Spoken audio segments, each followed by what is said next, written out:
बर'लेण्ड आरो बर' हारिखौ उदां खालामनो जुजिनानै गाव गावनि थै जिउखौ बावसोमबाय आरो दिनैसिम सुथुरजों हमजानानै गोमाना आरो जोबथेसालिफ्राव जोबजानानै दङ बिसोरनिसिमबो खर' गंग्लायै मान बावहरबाय। सोबख'जानाय, गादब जानाय आरो गाग्लोबनानै दोनजानाय बर' हा आरो बर' हारिखौ उदां खालामनो दिनैनिफ्राय 20 बोसोर सिगां थामहिनबा 26थि अक्ट'बर 1989आव National Democratic Front of Bodoland Bodoland आर्मिनि गिबि मिलिटारि ट्रेनिंखौ बेखेवजेनो आरो 15 सान सोलोंथाइ होनायनि उनाव दिनैनि सानाव फोजोबो आरो जोबथा फोरबो खुङो। बेनिखायनो दिनैनि सानखौ बर'लेण्ड आर्मि गायसननाय एबा फसंजेननाय सान होनना बुंजायो। नाथाय थांनाय 20 बोसोर बर' हारि आरो NDFBनि जारिमिनाव मुंख'जाथाव आरो सानजाथावब्लाबो बे सानखौ जों गोसो खांनो आरो फोरबो बायदियै खुंबोनो आरो फालिबोनो हायाखैमोन।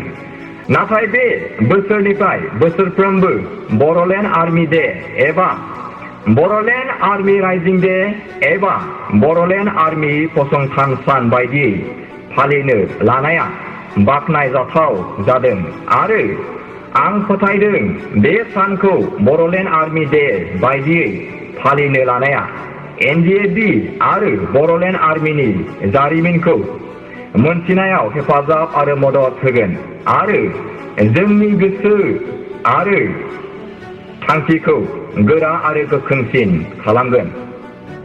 1984 मायथाइयावनो बर' हा आरो बर' हारिनि उदांस्रिनि जांख्रिथायारि सोमावसारनायाव हेफाजाब आरो मदद नागिरनानै जों नेशनेल ससियलिस्ट काउन्सिल अफ नागालेण्ड NSCNनि आफादगिरिनिसिम लिरहरदोंमोन।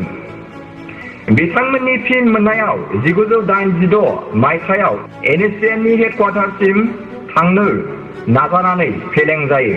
नाथाय 1987 मायथाइनि जुलाइ दानाव NSCNनि CHQसिम रुंसारि सार्जेन्ट मेजर D मेरगा आरो आं मोनफैयो आरो गोबां सावरायलायनायनि गेजेरजों NSCNनि दैदेनगिरिफ्रा जोंनो थामहिनबा बर'फोरनि उदांस्रिनि दावहायाव हेफाजाब आरो मदद होनो राजि जायो।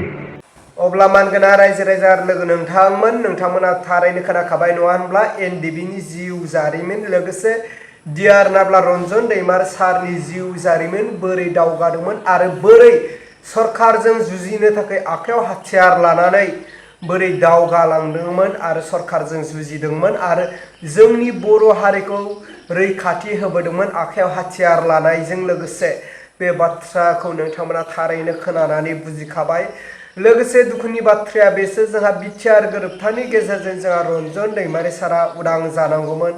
थारैनो बेवहाय पलिटिकेलनि पावार दं नामा? दिनै मानाव गेदेर प्रमद बर' सारा दिनै सरकाराव दङ आरो सुक्तियाबो बे एबसु आरो लोगोसे NDB बिथांमोननि खौसे जानानैसो बे सुक्तिया जादोंमोन। दिनै प्रमद बर' सारा दिनै NDBनि रन्जन दैमारि सारखौ उदां खालामनांगौमोन नङा होनब्ला रायजोफोर? दिनै रन्जन दैमारि सारा 20 दिननि थाखाय बेलाव बिथाङा फैनो हादोंब्ला दिनै मानाव गेदेर BTCनि चिफ प्रमद बर' सारा बिथांखौ बेलाव मानो दिरुननो हायाखै? थामहिनबा UPPL सरकारा मानो बेखौहाय जोबथेसालिनिफ्राय उदां खालामनो हायाखै? दा बाथ्राया बेसो रायजोफोर। बिनि थाखायनो जों बयबो रायजो राजाफ्रा दिनै रागा जोंदों प्रमद बर' सारखौ जे NDBजों जानाय सुक्तिखौ दिनै NDBफोरखौनो दिनै मान सन्मान होनो रोङाखै, NDBफोरखौनो थगायदों। बे बाथ्राखौ जोंहा कंग्रेसनि गर्जन मोसाहारियाबो बे बाथ्राखौ बुंदों। लोगोसे मानाव गेदेर प्रमद बर' सारनि हेंथायै गोबां रायजो राजाफ्रा खुद्रि सारो आरो खुद्रि सारगासिनो। मानो होनोब्ला दिनै प्रमद बर' सारा जों रायजो राजाफोरनि थाखाय जेबो मोनसेबो खामानि मावनो हायाखै, मोजांनि जेबो मोनसेबो खामानि मावनो हायाखै। बिनि थाखायनो जों रायजो राजाफ्रा दुखु मोननाय फोरमायदों प्रमद बर' सारनिसिम। लोगोसे रन्जन दैमारि साराबो जानो हागौ प्रमद बर' सारखौ मोथो मोथो रागा जोंगासिनो आरो फैबाय थानाय BTC इलेक्सनावसो जों रायजो राजाफ्रा थांखि लानांगौ रायजोफोर। दिनै मानाव गेदेर प्रमद बर' सारखौ जोङो फिन खेब BTC नि सिफ खालामबावनो ना हाग्रामा महिलारि सारखौ खालामबावनो दा नोंथांमोना बेखौ साननाया मोजां स' रायजोफोर अब्ला दिनैनि भिडिअखौ बेखिनियावनो फोजोबबाय भिडिअखौ मोजां मोनदोंब्ला लाइक आरो चेनेलखौ मोजां मोनदोंब्ला साबस्क्राइब